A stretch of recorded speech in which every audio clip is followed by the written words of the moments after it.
ha ka dayrin weligaa noloshaadna daristahay.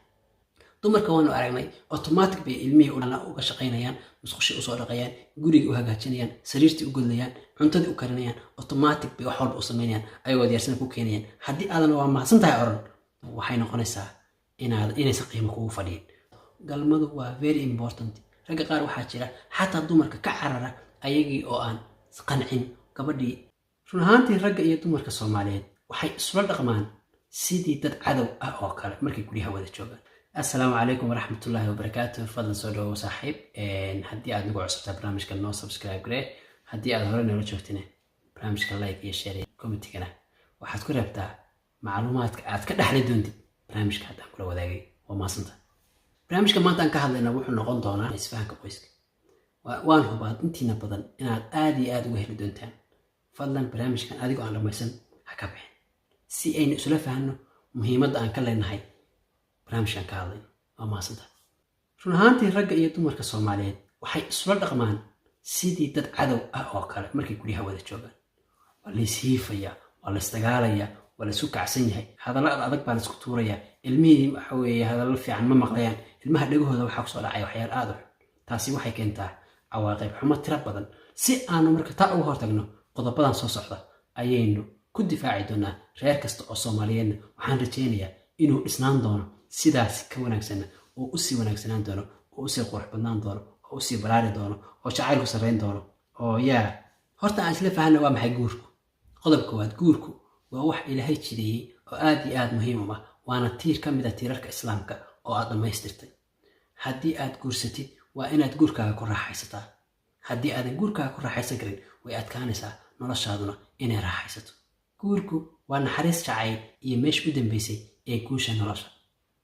haddii aad guurka hore aad u ogeyn, guurku waa waxa ugu qaalisan dunidan. ilaahayna wuxuu kugu arsaaqayaa hadiyadda adduunka ugu qaalisan oo ah awlaad, waa haddii Ilaahay ku siinayo. qodobka labaad, ha noqonin keligii taliye. haddaad noqotid way kugu adkaanaysaa noloshu iyo isfahanka reerkuba. mar walba ha noqonin qof madax taagan oo keligii taliye ah. keligii taliyuhu mar kasta wuxuu ku dambeeyaa cawaaqib xumo. nabiga calayhi salaatu wasalaam ayaa laga wariyey mu'minka ugu caqiidada wanaagsan waa kan dabeecadda wanaagsan. kuwa idinku dabeecadda wanaagsanna waa kuwa dumarkooda ula dhaqma sida wanaagsan. weligaa ha u madax adkaan, waa inaad isu dejisaa. qodobkan wuxuu ka hadlayaa inaad shirka noqoto adii xaaskaaga. shirkada ma ahan dhaqaale, ma ahan wax kale. dhaqaale waa ku shirgoobi karaan, laakiin waxaa ugu muhiimsan ee lagu shirgoobayo waxay noqon karaan go'aamada oo kale. waxbaa soo baxaya, go'aan baa la wada qaadanaya, waa meel baa lasla dhigaya. waxbaa soo saa'idaya, waa lasla go'aansanaya. noloshii baa meel ka adkaanaysa, wax go'aan la wada qaadanaya, meel baa la wada dhiganaya. go'aanka noloshu waxay aad iyo aad u caawisaa isfahanka qoyska. haddii xaaskaaga iyo adiguba aad go'aankiinu hal mid yahay, way adkaanaysaa conflict wax la yidhaahdo ama isku dhac. marna isku dhici maysaan waa haddii go'aankiinu uu midaysan yahay. laakiin haddii go'aankiinu laba yahay, xoogaa way adkaanaysaa oo isku dhac oo badanaya. ha ku xadgudbin xaaskaaga ama xaajigaaga. weligaana ha ku oran hadalla hoos u dhigaya maskaxdooda. yacni hadal xun inaad ku tiraahdo oo kale dhaawac u geysta, iska ilaali. markii aad xanaaqdo ha ku dhihin hadalla iska dheh ah iyo wax aan munaasib ahayn. ilaa xad isxakame oo iscontrol. muuji dareenka jacaylka xaaskaaga u qabtid. gabaray adiguna muuji dareenka jacaylka ee ninkaaga u qabtid. Soomaalida waxaa laga laayahay war dareenkiina isu muujiya. ma ahan inaad public isu muujisaan, laakiin labadiina dhexdiina isu tusa jacaylka, isu naxariista, isu dabacsanaada. warqada isu keena, ubaxya isu dhiiba, banaanka isla aada, marmar ilmaha u gambiya. noloshu xiise yeelanaysaa markaas. telefonkaada aanu gacanta ku haysto ama aan isticmaalo, haddaan update ku samayn ama aanan applicationada ku jira aanan hagaajin, wuu istaagaya. marka sidaas la mid ah ninka iyo xaaskiisuba waxay u baahan yihiin inay is update gareeyaan oo ay mar walbana jacaylkooda, quruxdooda, baashaalkooda, outkooda, cashada banaanka laga soo cunaya intaba in la sameeyo aad bay muhiim u tahay. waana wax very very important ah oo Soomaalidu hadday ku dhaqmi lahaayeen aan reer kala tagaba la arkin. la saaxiib xaajiyadaada ama xaajigaaga. qaybtani waxay aad iyo aad muhiim ugu tahay lamaana kasta oo Soomaaliyeed. marka aad ogaatid xaaskaaga ama ninkaagu inuu waxyaalo noocaas jecel yahay, haddii aad ugu roonaatid oo aad saaxiib ka dhigatid oo aad wax walba isu sheegataan oo aad barnaamijyada isla diyaarisaan oo aad wada qososhaan oo wada kaftantaan way adkaanaysaa reerkaas in uu si fudud ku kala tago waayo saaxiibtinimada nolosha way ku dhisan tahay labada qof oo saaxiibka haddana isqaba waa labada ugu wanaagsan marka la saaxiib xaajiyadaada muuji mahadcelinta xaaskaaga ama saygaaga ama xaajiyadaada qaybtan waa qayb aad iyo aad muhiim u ah mar kasta oo laysu mahadceliyo mar kasta oo la israaligeliyo mar kasta oo la yidhaahdo waa mahadsan tahay waxay helin ku samaysaa ama ay caawisaa ama ay bogsiisaa laabta waa mahadsan tahay maxay kaa dhimisaa markii xaaskaaga wax fiican qabato ama ninkaaga wax fiican qabto waa mahadsan tahay aad bay muhiim u tahay weliba bini aadamka oo dhan bay muhiim u tahay mahadcelintu dumarka waanu aragnay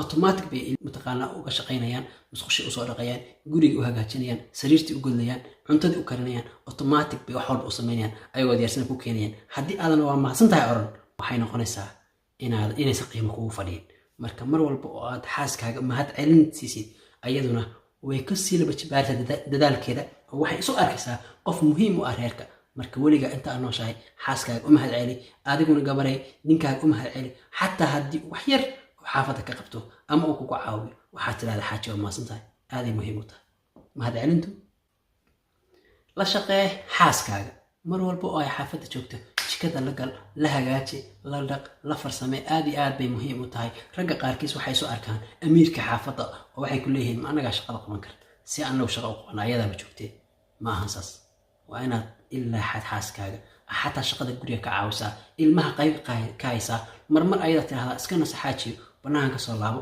waxaan waa ku daashay aniga ii daawa inaad tidhahdaa marka qaar waa inaad haddii ay shaqo ka jira xataa ama ay mashquulsan tahay ama ay maqan tahay waa inaad shaqada sii qabato adig xaajiyada oo la caawiya waxay iyaduna aad iyo aad muhiim ugu tahay isfahanka qoyska waxaynu ka hadlaynaa waa barnaamijka isfahanka qoyska aad iyo aad baan kaaga mahad celinaya waqtigaaga muhiimka ah qodobkan aad iyo aad buu muhiim u yahay wax kasta oo laga heshiiyey ama aad ka wada heshiisan adiga xaajiyadaadu ama ninkaagu ha ku soo celcelin cuqdadu ma fiicna dad waxaa arkaysaa go-aanaya ku dhahaya maalin heblo waxaas igu samaysay ma ilaawi karo maalidoo saa igu sameeya haddana saas maanta igu samaysay cuqdada tirada badan ma fiicna mar walba qof cafis badan noqo haddii aad xaajiyadaada ama xaajigaaga cafisid wuxuu noqonayaa reerku reer aad iyo aad isfahma weliga xaajiyadaada cafi aduun xaajiyo weliga xaajigaaga cafi haddii aad mar walba ku soo celisay wixii hore oo tegay marna guul lama gaarayo marka isfahanka reerku wuu sii yaraanaya waa inaa cafiska muhiim waayo aad buu muhiim u yahay ha ka dayrin weligaa noloshaad la daris tahay weligaa ha fiirinin waxaad ku qanacsanaataa ku kalsoonaataa ku faraxdaa nolosha aad ku jidhi heerka ay joogto weligaa ha fiirinin dabaqad kaa sarraysa waxaad fiirisaa dabaqadda kaa hoosaysa oo waxaad tidhaahdaa alxamdulilah waxaan haysto waa igu filayihin haddii aad dadkaan aad arkaysid kaa dhaqaalaha badan inay nolol kaa fiican ay haysan baa laga yaaba adiga oo faqri ah waxaa laga yaaba ama adigoo noloshaadu level dhexe ay tahay ama level hoose ay tahay in aad ka farxad badan tahay baa laga yaabaa kuwa hantiilayaasha marka weligaa ha ka dayrin weligaa noloshaad la daris tahay yahay weligaa xaaskaaga sii waqti adiguna xaajigaaga waqti sii xilli idiin gaara samaysta maalintii waa inaad ka qaadataan at least saacad oo aad labadiina ku sheekaystaan maxaa soo siyaaday maxaa inoo waqti sii isu maxabooda isu suurooda xataa isu suurooda dee waxaad tirahdaa jaanahi iyo adduunya ta filan wada geysta ciyaarka iska seexiya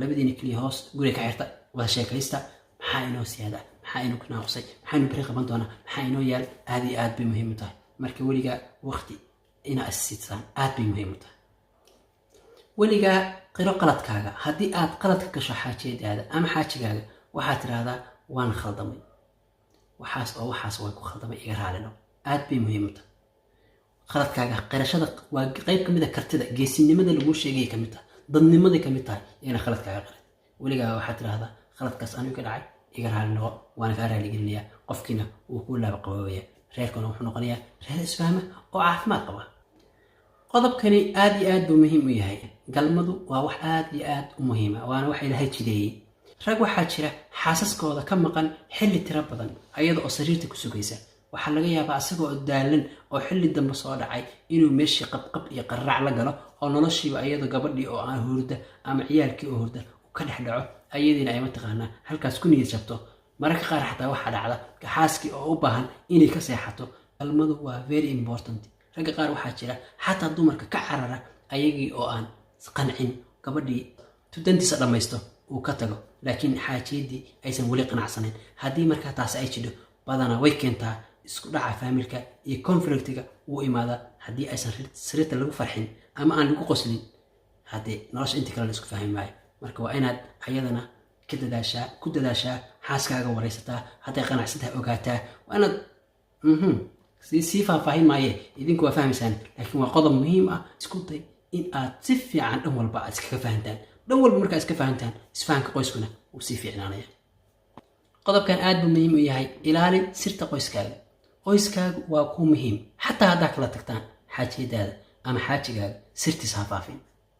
wax aad iyo aad iyo aad muhiim ah. sirta oo aad qarisaa waa sirta lagu dhiibto oo aad qarisaa waa ammaan. weligaa sirta xaaskaaga iyo sirta xaajigaaga midna ha dayicin. qodobkan ugu dambeeya oo aan raba idiin soo qaato waa qodob aad iyo aad iyo aad anigu aan aad u jeclahay.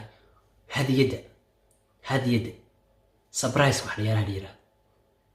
uga farxi, kaga naxso waxyaalo aysan ogeyn oo kale oo weliba aad u weyn.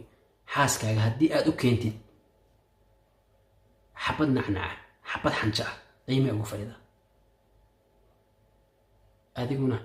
adiguna xaajiyo ninkaaga haddii aad hadiyad u keentid qiimo weyn bay ugu fadhida. marka weligaa hadiyadda ogow. labadiinaba waxaa isugu timaadeen adduun cusub baa samaysteen. adduunka aad samaysteen idinku farxadda abuurta, idinku shaqaysta, farxadda isla abuurta, isla damaashaada. adduunkana waxaa ogaataan waa maalmo kooban. maalmaha kooban farxad ku dhammayso. haddii aad farxaddaada noloshaada iyo reerkaaga iyo xaaskaaga aadan ku dhammaysan, adduunkaaga waxaad ku dhammaysanaysaa murug. marka intaa muruga ku dhammaysan lahayd nolosha adig aad samaysatay ka dhiga mid farxad badan. intaa inka badanba waan hubaa inay qarsoon yihiin. nala wadaag commenting sectionka, nala wadaag barnaamijka noo sii sheer gare, noo like gare. waa aniga walaalkiin Khadar ah, waxaan idin leeyahay nooli kulantee. asalaamu calaykum waraxmatullaahi wabarakaatu. qodobka ugu muhiimsanna hoos noogu comment gare.